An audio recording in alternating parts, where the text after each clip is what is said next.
Pemirsa, ternyata rumah adat Aceh menyimpan sejuta keunikan. Salah satunya adalah pintarnya arsitektur leluhur Aceh dalam membangun rumah Aceh yang tahan akan gempa.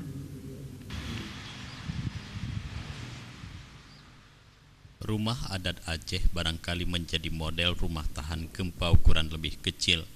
Walaupun begitu hebat diguncang gempa tsunami, namun rumah Aceh yang menjadi museum di Banda Aceh dan rumah Cut Nyak Dindilam Pisang Aceh Besar tetap kokoh berdiri. Menurut salah seorang pemerhati sejarah Muhammad TWH, para pendahulu Aceh sudah menyiapkan cara untuk menanggulangi bencana gempa yang kerap dan menimbulkan banyak kerusakan. Untuk itu leluhur Aceh mendesain arsitektur rumah adat Aceh sehingga tahan terhadap gempa bahkan yang dahsyat sekalipun. Oleh sebab itu Muhammad TWH yang juga salah seorang veteran pejuang ini menghimbau pemerintah Aceh ke depan agar dapat membangun rumah tahan gempa seperti rumah adat Aceh.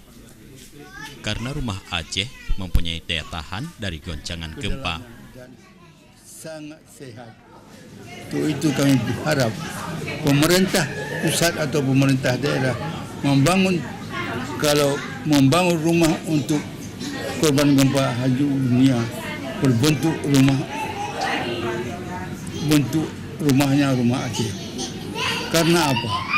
Karena rumah Aceh ini memang sudah bisa dipertanggungjawabkan, sudah ada terbukti tidak rontok oleh goncangan gempa.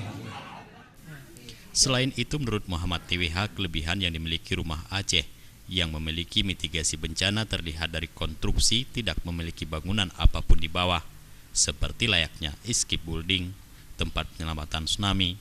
Lantai dasar gedung itu tanpa ada dinding dan bila terjadi tsunami, air bebas bergerak tanpa penghalang. Demikian juga dengan rumah Aceh. Di bagian bawah tanpa ada bangunan apapun.